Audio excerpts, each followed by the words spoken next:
Jai. Jai Sitaram Lakshman Hanumana ki. Jai.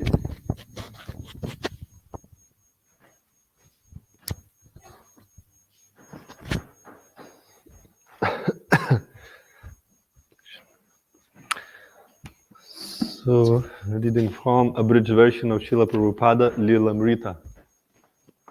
Okay. Please.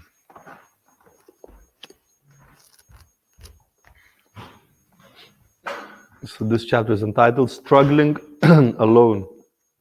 Bhaktivedanta Swami lived on the Bowery, sitting under a small light, while hundreds of derelicts also sat under hundreds of naked lights on the same city block. He had no more fixed income than the derelicts, nor any greater security of a fixed residence, yet his consciousness was different. He was translating Srimad Bhagavatam into English, speaking to the world through his Bhaktivedanta purports. His duty, whether on the 14th floor of a Riverside Drive apartment building or in a corner of a Bowery loft, was to establish Krishna consciousness as the prime necessity for all humanity. Thank you. He went on with his translating and with his constant vision of a Krishna temple in New York City. Because his consciousness was absorbed in Krishna's universal mission, he did not depend on his surroundings for shelter. Home for him was not a matter of bricks and wood, but of taking shelter of Krishna in every circumstance.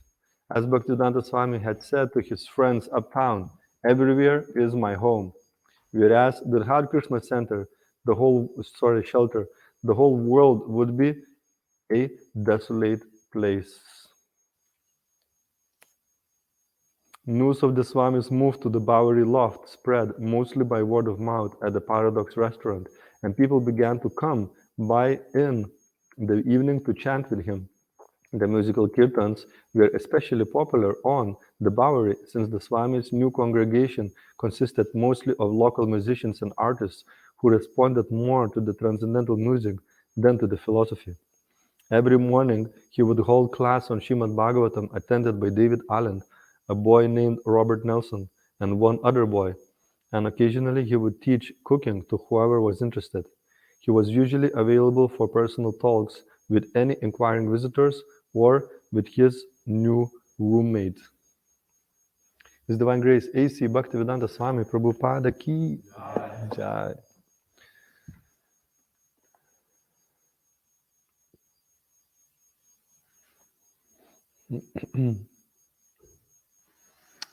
So today is Sri Ram Navami, and we are back online after a week or so break because of outbreak.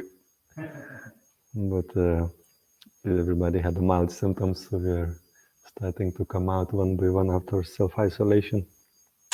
So we're reading from Canto 9 of Srimad Bhagavatam, chapter 10, text number 8. So 9, 10, 8. This is a verse from Lord Ram's Lila, pastimes in Srimad Bhagavatam. There's a couple of chapters dedicated to that. Ya Satya Pasha Parivita Pitur Nidesham. Ya Satya Pasha Parivita Pitur Nidesham. Strainasya Chapi Shirasa Chagrihe Sabarya. Strainasya Chapi Shirasa Jagrihe Sabarya. Rajyam Shriyam Pranayana Suhrido Nivasam. Rajyam Shriyam Pranayana Suhrido Nivasam. Tyaktva Yayo Vanam Asun Iva Mukta Sangha. Tyaktva Yayo Vanam Asun Iva Mukta Sangha. Ya Satya Pasha Parivita Pitur Nidesham. Strainasya Chapi Shirasa Jagrihe Sabarya. Rajyam Shriyam Pranayana Suhrido Nivasam. Tyaktva Yauvanam Asun Iva Mukta Sangha. Ya Satya Pasha Parivita Pitur Nidesham. Strainasya Chapi Chirasa Jagrihe Sabarya. Rajyam Shriyam Pranayana Suhrido Nivasam. Tyaktva Yauvanam Asun Iva Mukta Sangha.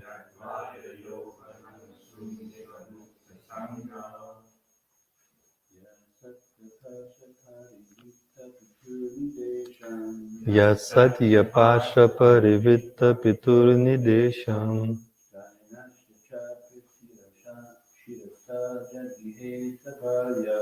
Strainasya Chapi Shirasa Jagrihe Sabharya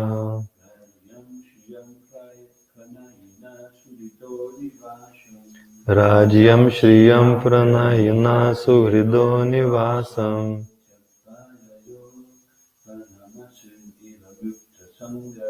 Tyaktvaya Yauvanamasun Iva Mukta Sangha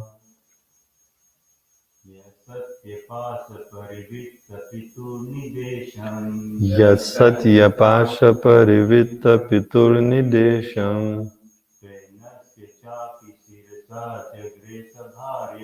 Strainasya Chapi Shirasa Jagrihe Sabharya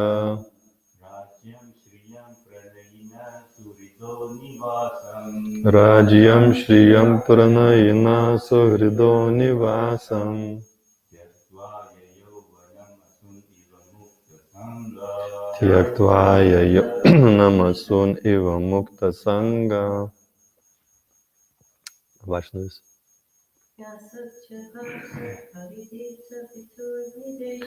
Yasatya Pasha Parivitta Piturnidesham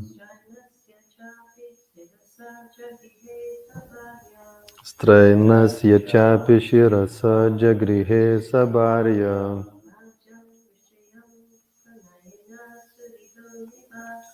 Rajyam Shriyam Pranayana Sagrido Nivasam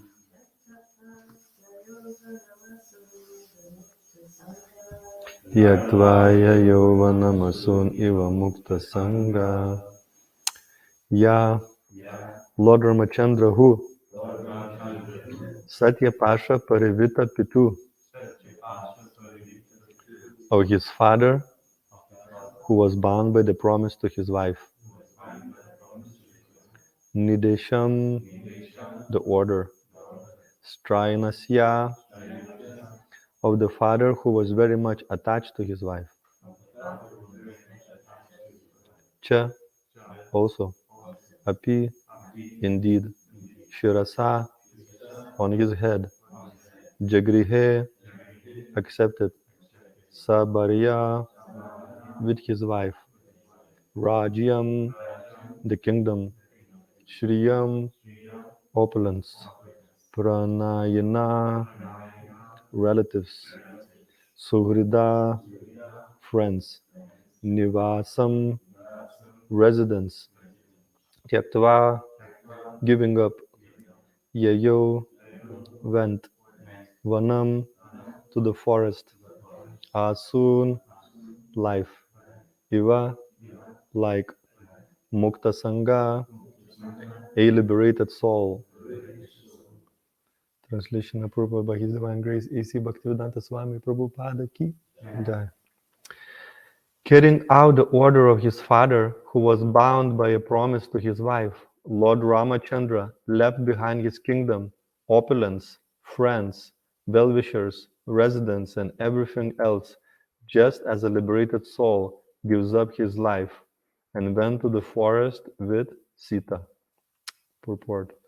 Maharaj Dashrath had 3 wives. One of them, Kaikeyi, served him very pleasingly, and he therefore wanted to give her a benediction. Kaikeyi, however, said that she would ask for the benediction when it was necessary. At the time of the coronation of Prince Ramachandra, Kaikeyi requested her husband to enthrone her son Bharat and send Ramachandra to the forest.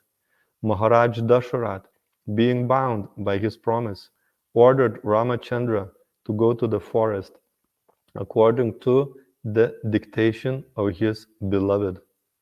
And the Lord, as an obedient son, accepted the order immediately. He left everything without hesitation, just as the liberated soul or great yogi gives up his life without material attraction. Om Agyanatimirandasya Gyananjana Shalakaya Chakshurunmilitam Yena Tasmai Shri Gurave Namaha Shri Chaitanya Manobishtam Stapitam Yena Bhutale Swayam Rupa Kadamayam Dadati Swapadantikam Vandeham Shri Guru Shiyutapadakamalam Shri Gurum Vaishnavamscha Shri Rupam Sagrajatam Sahagana Raghunatham Vitam Tam Sajivam Sadvaitam Savadutam Parijana Sahitam Krishna Chaitanya Devam Shri Radha Krishna Padan Sahagana Lalita Shri Vishakam Vitamscha He Krishna Karuna Sindhu Dina Bandho Jagatpate Gopisha Gopika Kanta Radha Kanta Namostute Tata Kanchana Gaurangi Radhe Vrindavaneshwari Vrishabhanu Sute Devi Pranamami Hari Priye Vanchakalpatar Nesha Kripa Sindhuvya Evacha Patitanam Pavanebhyo Vaishnavebhyo Namo Namaha Jai Shri Krishna Chaitanya Prabhu Nityananda Shri Advaita Gadadhar Shri Vasadi Gaura Bhakta Vrinda Hare Krishna Krishna Krishna Hare Hare Hare Rama Rama Rama Hare Hare Mukam karoti vachalam pangum langayate girim yat kripata Muhammade Shri Gurum Dinataranam.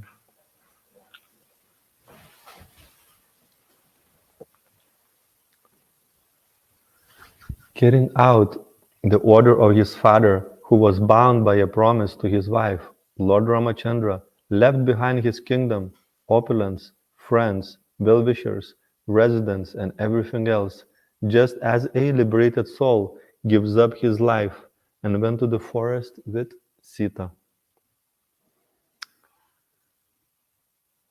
Yada yada yadharmasya galangirbhavati bharata abhyutanam adharmasya tadatmanam shijam yaham. Whenever there is a decline of religious practice, the Lord appears himself to establish the principles of religion. And more importantly, to attract fallen conditioned souls to his eternal abode. So we all are very much attracted, the conditioned soul and liberated soul, both of them actually are attracted by lila, by drama. We all want some drama in our life. And this is coming from our original consciousness of being in association of the Lord. When there is no dull moment in spiritual world, Vetari in Goloka Vrindavan, and there is a realm as well of Ayodhya, where Lord Ramachandra is predominating deity. There is always something, some exciting service to do in a service of the Lord. But for one reason or another, we left that situation and we are here in the material world. And this strive for drama is there. That's why there is movie industry is so popular. That's why so many people love soap operas. It's like Coronation Street has been going, I think, for a few decades, and so many people absorb themselves into this drama. And also, when I was a kid in Soviet Union, the longest film at that time used to be 5 parts, and that's it.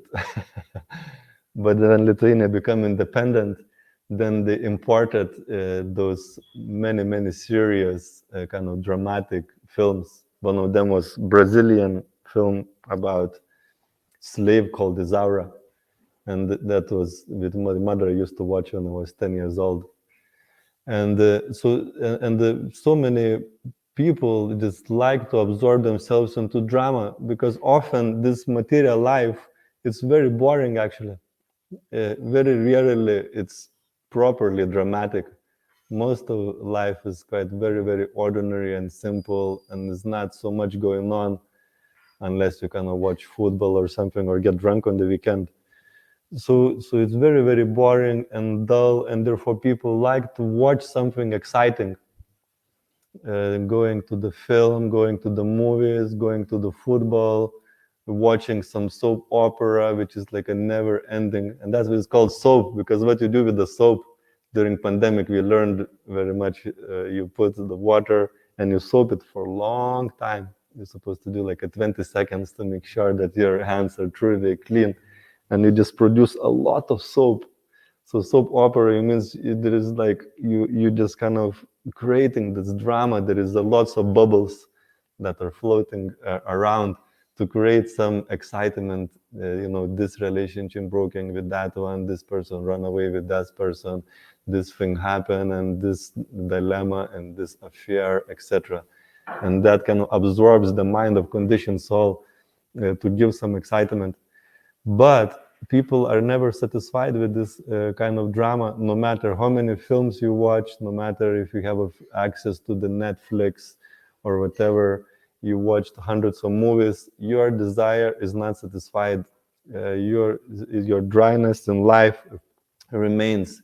And a lot of people who are so-called absorbed into this drama that's supposed to give juice to their life are actually very distressed, depressed, and lonely, despite of watching a lot of stuff going on in those dramatic performances. And then people also try to perform some drama, bring something into their own lives, creating a bit of drama in terms of relationships, affairs, or whatever the case may be, and they're not satisfied neither, because this is a mundane drama. No matter how many movies you're gonna watch and multi-series, and no matter how much drama you may put into your own life, it's not satisfying the soul, because it's dry matter. It's temporarily, it's boring, it's not, it maybe gives a bit of a thrill to the mind and senses, but it doesn't satisfy the heart. What to speak about satisfying the soul. So when the Lord comes and manifests this amazing drama in his pastimes, there is nothing can match it. Who can match the pastimes of Lord Ram? Who can match the pastimes of Krishna? No, the most imaginative mind of the material existence cannot produce such a drama and give us such an experience for the soul as the Lord's pastimes, because the quality is completely different. It's not a mundane quality of dry and boring, and you need another thing and another thing and another thing to get satisfied. The Lord's pastimes are so exciting that even some of the pastimes continue in spiritual world day after day after day, and even a similar pastimes, when the Lord comes, he performs very similar pastimes here in the material world. Still, they are never boring. Of course, there may be some dryness until we get purified, because we are materially conditioned. We are attached and attracted by the drama of this material world. The news and internet and Facebook and the likes. It's all manifestation of this strive for some drama, for some taste, for some kata. Kata means pastimes, but in material world it's called Gramya Kata. This is a village talk, and often, is like, a lot of horrible things, criticism and fault finding, and so many things and so many problems, never ending problems, no matter how much news you hear, no matter how much newspapers you read, and no matter how much entertaining short 3 minutes, 4 minutes clips you watch on internet about the dogs and the cats and even some of the motivational stuff. We are not satisfied. We have to admit ourselves are not satisfied. Our attention span is so low, because the soul is looking for transcendental drama of the Lord's pastimes. Then when we start to hear that, then we start becoming truly satisfied in our hearts. We start experiencing a true fulfillment. And it is not boring. Like those who looked into Ramayana, there is nothing more dramatic than this. There is bona fide presentations by Valmiki Muni, where this whole drama of Ramayana is told, and also we have devotees in our movement who written Mahabharata retold by Krishna Dharma. Krishna Dharma Prabhu received even some international award, or was nominated for an international award. It's a fantastic, huge, thick book that is very exciting to get your mind absorbed. So this drama starts giving a proper taste and satisfaction for the soul. So of course we cannot cover much in this short class of this drama, but we very much recommend this specific book. And also there are some speakers in our movement who very nicely narrated Ram Lila and Ramayan in a multi-series of dramatic, almost like dramatic explanations. One of them is Raghunath Swami, who very dramatically explained Ram Lila in a series of lectures that you can find online, and he kind of describes it as if he's there. It makes you wonder if he was there at that time.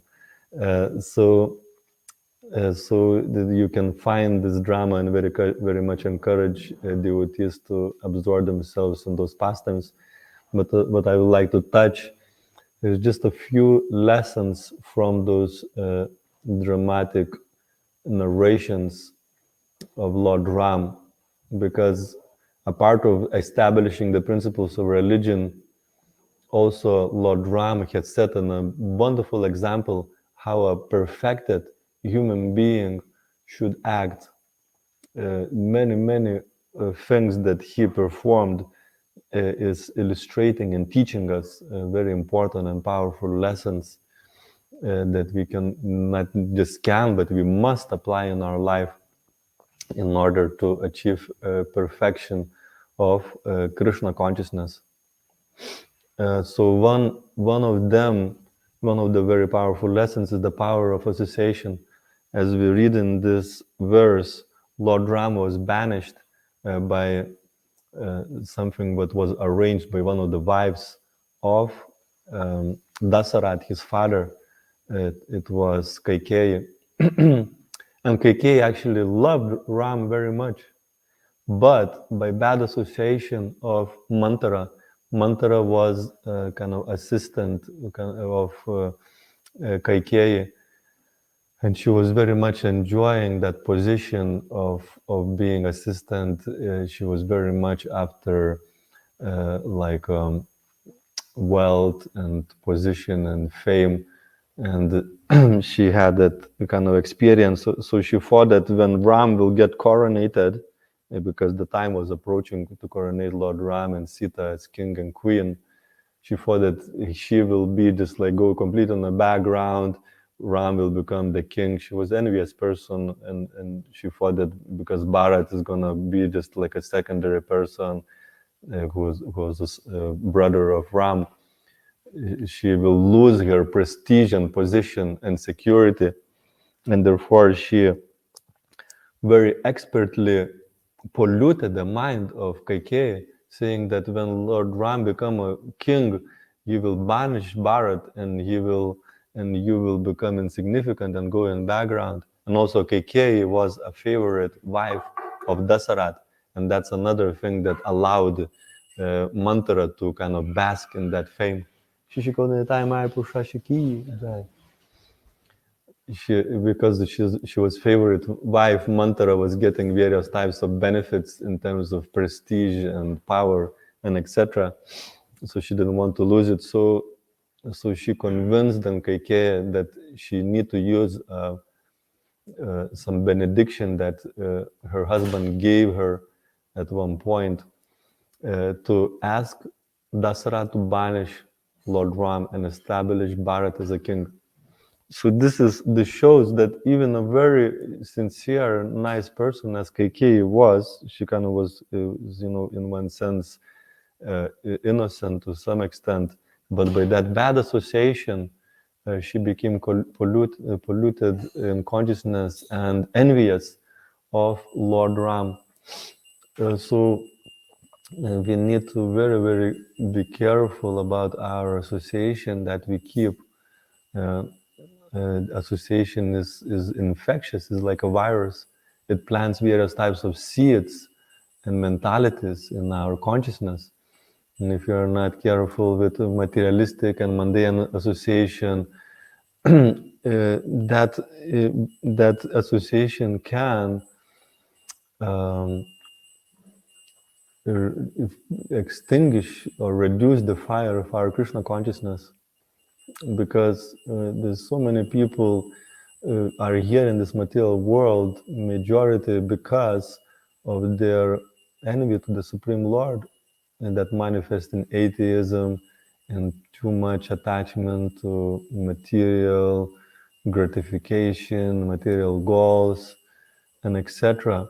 So by associating with materialistic people, we can pick up that mentality. Of course, we know a lot of devotees need to go to work and etc. And do their duties, and that will be another point that we need to mention after this one. But the idea is not to give the heart. The heart belongs to Krishna. The heart belongs to the association of devotees. And if we give the heart to materialistic people, then our heart becomes affected by that association. Just like by associating with people who's got a virus, you can catch the virus. So in the same way, the association with devotees, it's also very, just like association with non-devotees affects us. So association with devotees and giving heart in that association, practicing 6 loving exchanges, that will really inspire and uplift and purify us and increase the fire and desire for Krishna more and more and more. And it's described that even into the very perfection of our Krishna consciousness, that association is necessary, even to reach, bhava and prema. All those different stages in Krishna consciousness are nourished by the association of devotees who are further along the path to help and inspire us. And even, unfortunately, in Kali Yuga, we have to discriminate, even in our association of devotees.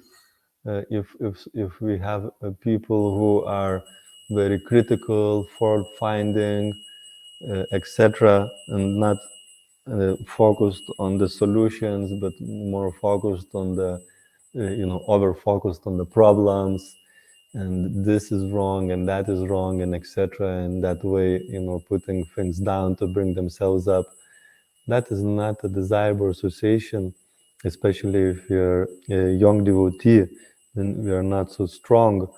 And also internet is full of that kind of stuff. There are people who are against the movement or fault finding, and so many mundane gramya katha is going on. We have to be very, very careful and avoid this kind of association, because that will create a doubt.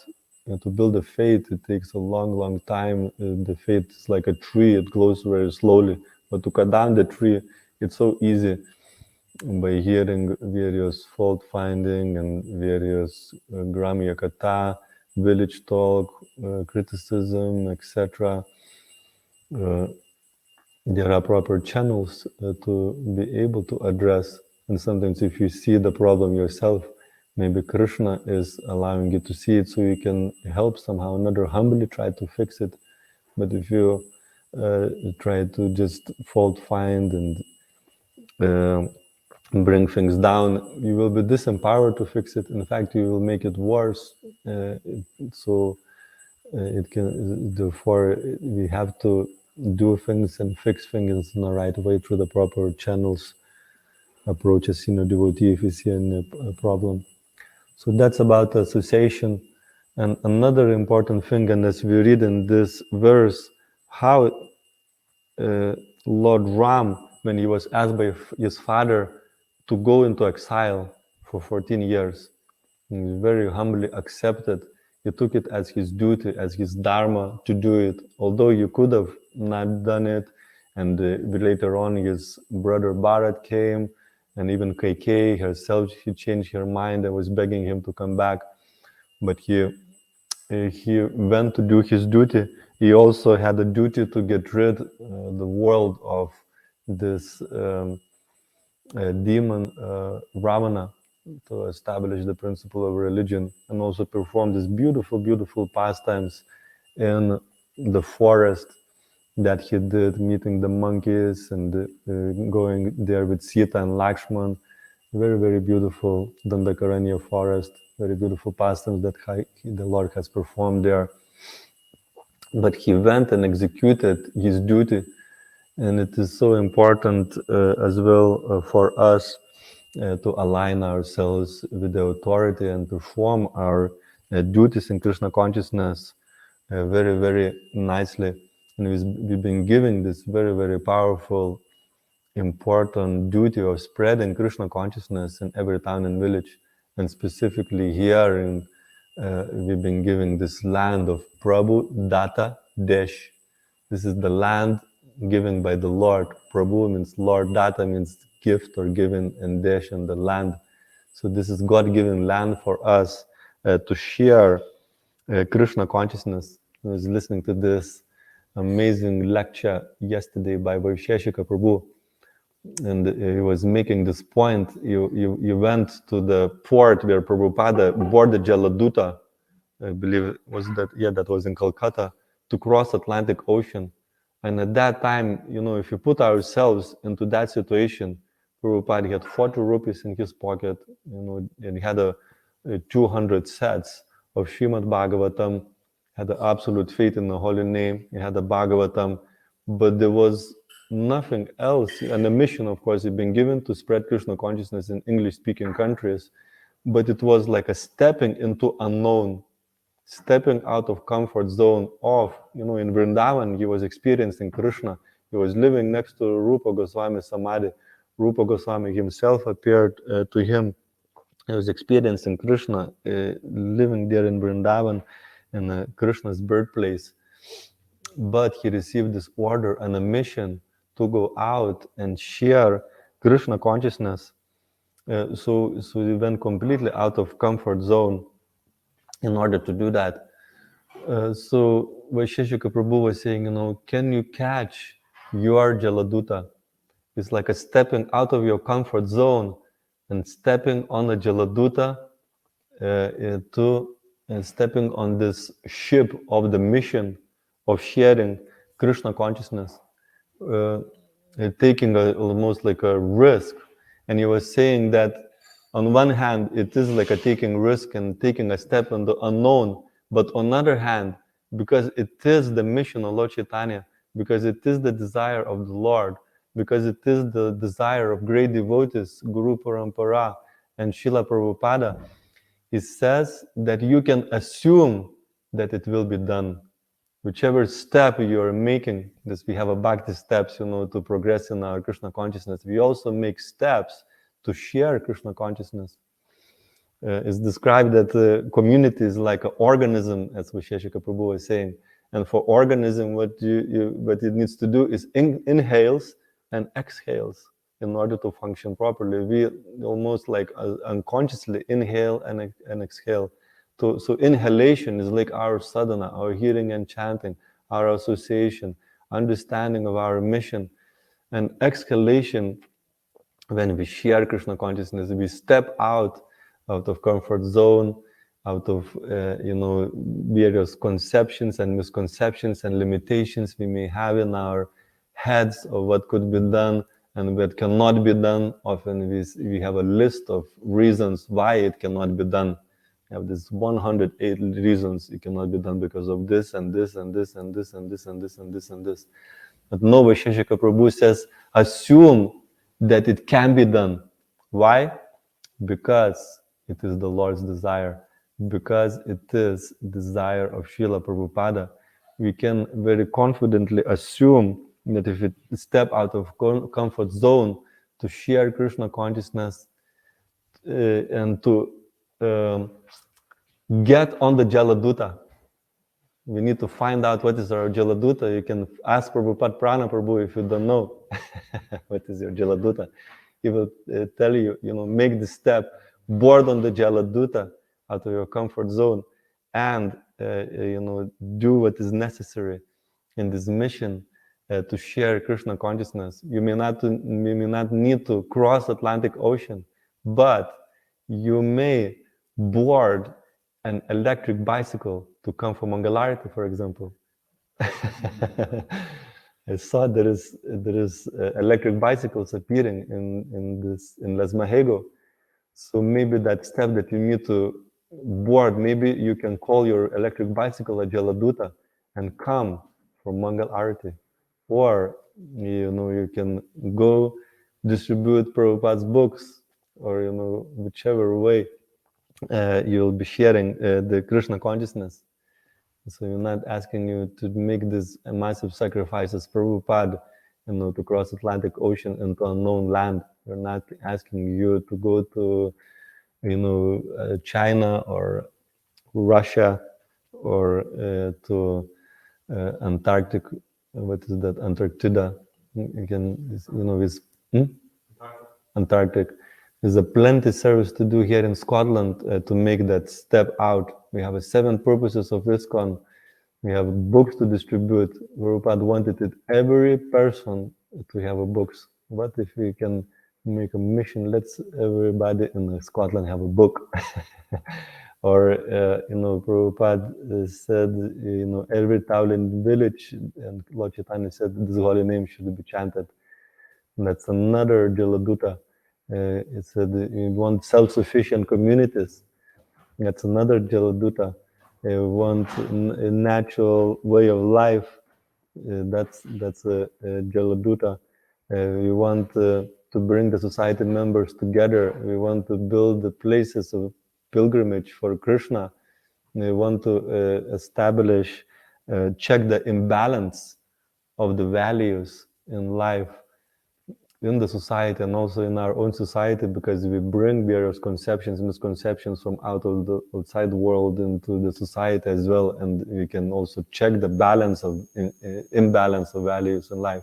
Cultural engineering, Krishna conscious cultural engineering, that's another Jaladuta. We have so many Jaladutas, so we have to find out, what is our Jaladuta from our authorities and align ourselves with that mission, make it our life and soul, and make that step out. Just like Lord Ram took his life and soul, Dasarat's order, to go out. Lord Chaitanya did the same thing.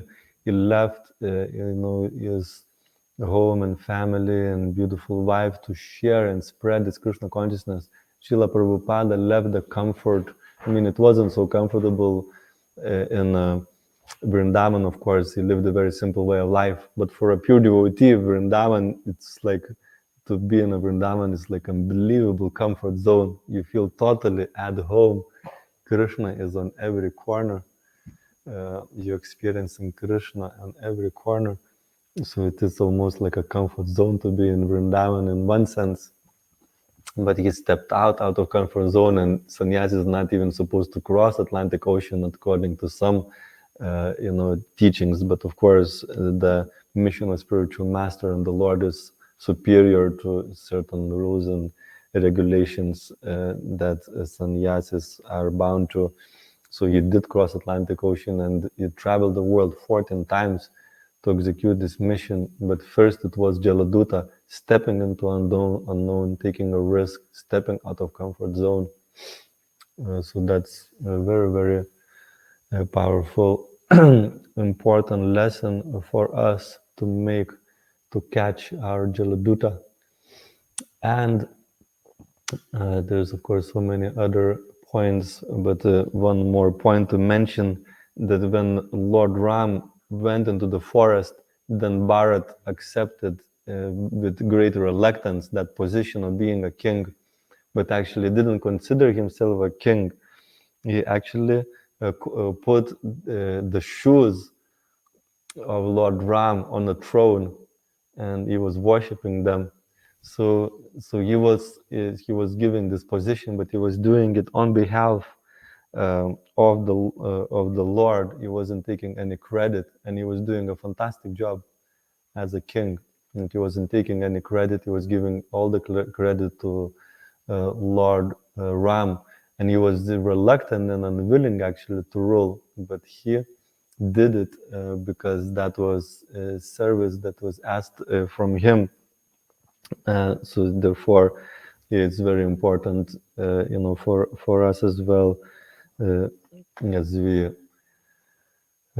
stay, if you stay in this movement for long enough, you will get various types of responsibilities, but you should see it as a service and as a humble service to the Lord.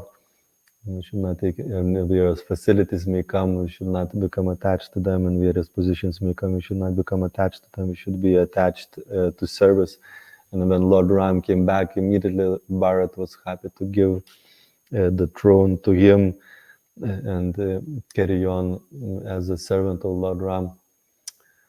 So that's another important thing, that we need to be attached to the spirit of service, not even the specific type of service, but the spirit of service itself, and not to be attached to the facility or position, but to the spirit of service.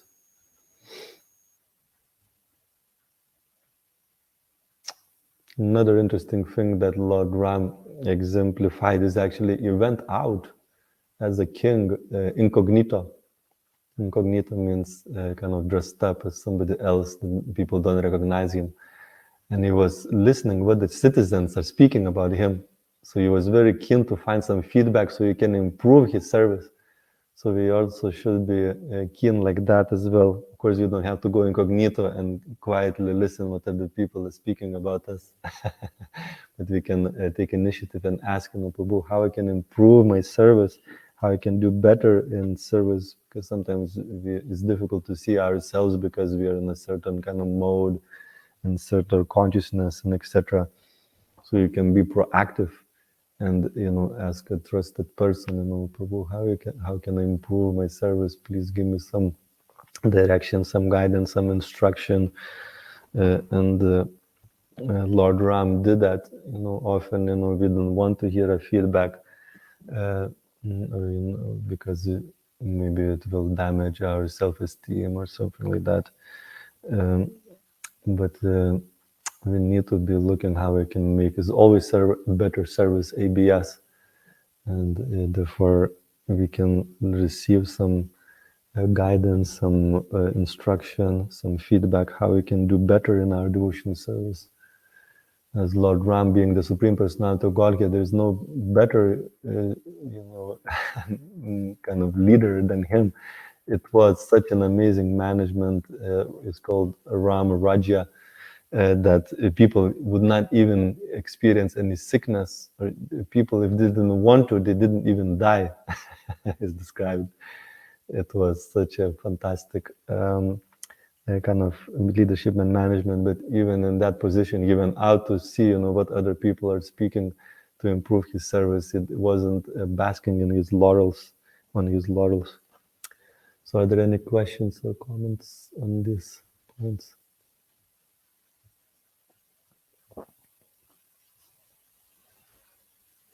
Yes. Thanks for answering this.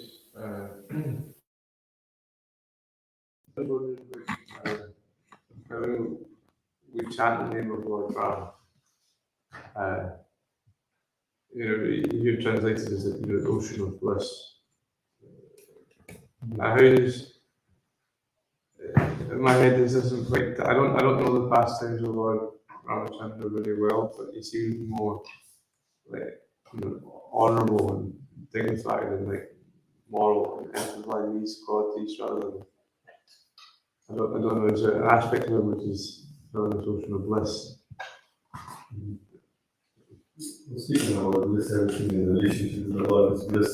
Even if we have this rasa, like Lord Ram's devotees, they have a mainly dasya ras relationship, serve to relationship with the Lord. But those who are in dasya ras, it's not that they're not experiencing bliss; they definitely experience limited bliss.